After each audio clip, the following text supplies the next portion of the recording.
اعوذ باللہ من الشیطان الرجیم بسم اللہ الرحمن الرحیم ولا نکلف نفسا الا وسعها ولدینا کتاب ینطق بالحق وهم لا یظلمون۔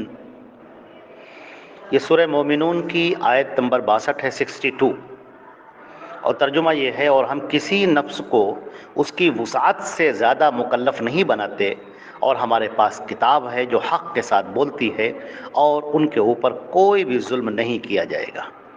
حضرات گرامی، یہاں سے جب اوپر کی آیتوں میں مومنین کی صفات بیان کی گئیں کہ نیک مومن، اللہ کی نگاہ میں پسندیدہ مومن یہ ہوتے ہیں جن کے اندر یہ صفات پائی جاتی ہیں جو اعلیٰ درجے کی صفات ہیں، تو اللہ رب العزت نے یہاں پر یہ بات بیان کر دی کہ کوئی یہ نہ سمجھے کہ ان صفات کا اختیار کر لینا بڑا مصیبت کا کام ہے، بڑی دقت کا کام ہے، آدمی اسے کر ہی نہیں سکتا ہے۔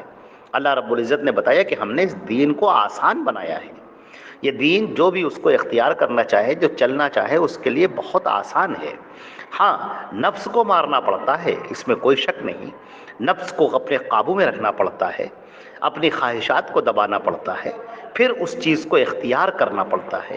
جو نیکیاں ہیں، نیکیوں کی طرف آدمی گامزن ہو، آگے بڑھے، تو ایسا نہیں ہے کہ آدمی کے لیے یہ بڑی دقتیں والی چیز ہے کہ وہ نیک کام نہیں کر سکتے ہیں، نیک کام کرنا چاہیں تو ان کے لیے مصیبت بن جائے، پہاڑ کھڑے ہو جائے، ایسا نہیں ہے۔ یہ دین بہت آسان ہے کرنے والوں کے لیے، اور ہم نے جو بھی عمل انسان کو دیا ہے اس کے نفس سے زیادہ کا مکلف نہیں بنایا ہے۔ مثال کے طور پر کوئی شخص ہے، اگر بیمار ہو جائے تو کوئی بات نہیں، وہ بیماری کے عالم میں نماز کے احکامات الگ ہو جاتے ہیں۔ آپ کھڑے ہو کر نماز نہیں پڑھ سکتے ہیں، بیٹھ کر نماز پڑھ لیجئے۔ بیٹھ کر نماز نہیں پڑھ سکتے ہیں، لیٹ کر نماز پڑھ لیجئے۔ ارکان ادا کرنا ممکن نہیں ہے ہاتھ پیروں سے، تو اشارے سے ادا کر لیجئے۔ پانی میسر نہیں ہے تو آدمی تیمم کر لے۔ سفر میں تم ہو تو 2 رکعت نماز پڑھ لو۔ قصر کا حکم دے دیا گیا، قصر کر لو۔ اگر تم سفر میں ہو تو روزے بعد میں رکھ لو۔ تو اس طرح سے جب آپ دیکھیں گے تو آپ کو یہ نظر آئے گا کہ اسلام نے جو احکامات دیے ہیں اس کے اندر بہت رعایت ہے، بہت نرمی ہے، حالات کا لحاظ ہے، آدمی کے اوپر جو پریشانیاں دقتیں آ جاتی اس کا لحاظ ہے، اور ان سب کے ساتھ یہ احکامات دیے گئے۔ تو اللہ نے فرمایا لا نکلف، نکلف کہتے ہیں ہم کسی کو مکلف نہیں بناتے، یعنی کام کرنے کے لیے نہیں کہتے۔ مکلف بنانا کسے کہتے ہیں کہ اس آدمی کے اوپر یہ ذمہ داری دے دی جائے کہ تم کو یہ کام کرنا ہے، یہ تمہارے لیے ضروری ہے، اس کو تم کرو، تو اس کو کہتے ہیں کہ ہم نے فلاں کو مکلف بنا دیا۔ مکلف بنانا یعنی ہم نے فلاں کو ذمہ داری دے دی کہ اس کو یہ کام ادا کرنا ہے۔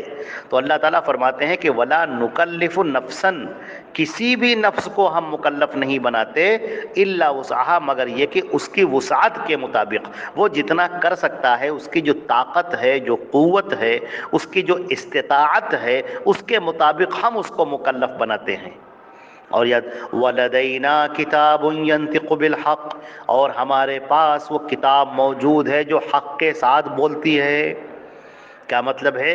کہ تمہارا سارا عمل ریکارڈ ہو رہا ہے، تمہارے دل کے خیالات تک ہمیں پتہ ہیں، تمہارے دل و دماغ میں کیا چل رہا ہے وہ بھی ہمیں معلوم ہے، تم نے جو کام کیا ہے وہ ہمارے لیے کیا ہے یا لوگوں کو دکھانے کے لیے کیا ہے، ہمیں اس کا علم ہے۔ رات اور دن میں تم جو بھی کام کرتے ہو تمہارا سارا عمل سب ریکارڈ ہے۔ یہ کتاب بولے گی، یہ کتاب تم سے بتائے گی کہ اس کتاب میں کیا لکھا ہے۔ جیسے آج کل ہم کسی کی زندگی کی ویڈیو ریکارڈنگ کر لیتے ہیں، آپ کہیں تقریر کر رہے تھے یا آپ کہیں بول رہے تھے، کچھ باتیں کر رہے تھے اور ویڈیو ریکارڈنگ ہو گئی، آپ کی ساری آواز، آپ کی حرکتیں، آپ کے آنکھوں کے اشارے، آپ کے ہاتھ پیروں کے اشارے، وہ سب ریکارڈ ہو گئے۔ اب دیکھنے والا بعد میں اس کو دیکھ رہا ہے، اور اب آپ انکار نہیں کر سکتے کہ نہیں ہم نے ایسے نہیں ایسے کہا تھا۔ کیسے کہا تھا؟ وہ تو ریکارڈ ہو گیا نا کہ تم نے کیسے کہا تھا، اب تمہاری باتیں بنانے سے کیا ہوگا۔ تو اللہ تعالیٰ نے فرمایا کہ ہمارے پاس جو کتاب ہے وہ ہر ایک کے عمل کو ریکارڈ کر رہی ہے، نوٹ کر رہی ہے، اور حق کے ساتھ میں ہے، انصاف کے ساتھ میں ہے۔ وہم لا یظلمون، اور ان لوگوں پر کوئی ظلم نہیں کیا جائے گا۔ کل قیامت کے دن جب لوگوں کو ان کے اعمال کا بدلہ ملے گا، لوگوں نے جو نیک کام کیے ہوں گے اس کے نیکیاں کا بدلہ ملے گا، برے کام کیے ہوں گے تو برائیوں کا بدلہ ملے گا، لیکن کسی کے ساتھ ظلم نہیں ہوگا۔ ایسا نہیں ہوگا کہ اس نے نیک کام کیا ہو اور اس کا بدلہ نہ مل رہا ہو، یا برے کام آدمی کر رہا ہو اور برے کام کی اس کی کوئی سزا متعین ہی نہیں ہے، کچھ بھی نہیں ہے۔ ایسا نہیں ہے۔ اللہ اپنی مرضی سے جس کو چاہے معاف کر دے، وہ اس کی مہربانی ہے، وہ اس کے رحم ہے۔ لیکن آدمی یہ سوچے کہ تمہیں ہر جرم کا حساب دینا ہے، تمہیں ہر گناہ کا حساب دینا ہے، تم جو بھی عمل کر رہے ہو اس عمل کا حساب دینا ہے۔ لہٰذا اگر آدمی اپنے اعمال کرنے سے پہلے، عمل کرنے سے پہلے یہ سوچ لے کہ ہم یہ جو عمل کر رہے ہیں یہ درست ہے کہ نا درست ہے، بس یہی وہ چیز ہے جو اسے اس دنیا کے اندر کرنی ہے۔ ایک صاحب نے پوچھا تھا کہ تقویٰ مولانا کسے کہتے ہیں؟ بہت ہی مختصر الفاظ میں بتا دیجئے جو ہماری سمجھ میں آ جائے کہ تقویٰ کسے کہتے ہیں۔ ایک مطلب چھوٹی سی باتوں میں ہم کو بتا دیجیے، ہم سمجھ میں جائے۔ وہ سیدھے سادے شخص تھے، تو ہم نے کہا دیکھو تم جو بھی عمل کرنا چاہو اس سے پہلے یہ دیکھ لو کہ یہ اللہ اور اس کے رسول کو راضی کرنے والا ہے یا اس کو ناراض کرنے والا ہے۔ تم یہ دیکھ لو، بس اسی کا نام تقویٰ ہے۔ تم جو بھی عمل کرنے چل رہے ہو تم یہ دیکھو یہ عمل ہم صحیح کر رہے ہیں کہ غلط کر رہے ہیں، اس کام کرنے سے اللہ راضی ہوگا کہ ناراض ہوگا، یہ کام ہم نبی کے بتائے طریقے پر کر رہے ہیں کہ اس کے خلاف کر رہے ہیں، یہ عمل کرنے کے بعد اللہ رب العزت کی جانب سے ہمیں انعام ملے گا یا ہمیں سزا ملے گی۔ جب آدمی اس بات کو اپنے مد نظر رکھے، کام کرنے سے پہلے یہ سوچ لے، تو بس یہی تقویٰ ہے جو اس کی زندگی میں آ گیا۔ اللہ کے سامنے کھڑے ہو کر حساب دینے کا جو تصور اس کے ذہن میں آ گیا، بس یہی چیز ہے جو اسے کامیابی کی جانب لے جاتی ہے۔ اللہ نے فرمایا وَهُمْ لَا يُظْلَمُونَ، اور ان لوگوں کے اوپر ظلم بالکل نہیں کیا جائے گا۔ اللہ تعالیٰ نے ظلم کو تو حرام قرار دیا اپنے اوپر بھی، ان اللہ حرم الظلم علی نفسی وعلی عبادی، اللہ نے ظلم کو حرام کر دیا اپنے اوپر بھی، اپنے بندوں کے اوپر بھی۔ کوئی کسی کے اوپر ظلم نہ کرے، ہرگز ظلم نہ کرے، ظلم اللہ کو پسندیدہ نہیں ہے۔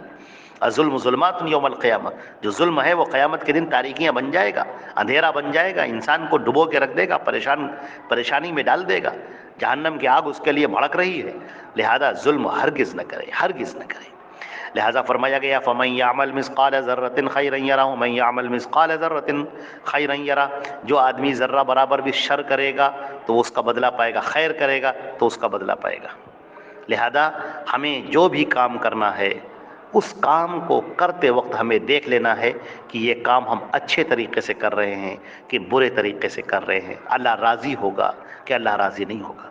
تو آدمی کو جو بھی کام دیا گیا ہے، ان شریعت کے جتنے بھی احکامات دیے گئے ہیں وہ انسان کی بس میں ہیں، استطاعت میں ہیں، وہ کر سکتا ہے۔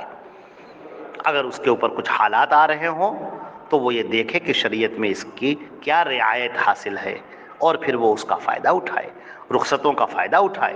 یہ بات اللہ کے نبی صلی اللہ علیہ وسلم کو بہت پسندیدہ تھی کہ اللہ نے جو رخصتیں دی ہیں، جو رعایتیں دی ہیں، انسان اس کا فائدہ اٹھائے۔ اللہ تبارک و تعالی ہم کو اور آپ کو عمل کرنے کی توفیق عطا فرمائے۔ وآخر دعوانا الحمدللہ رب العالمین، والسلام علیکم ورحمۃ اللہ وبرکاتہ۔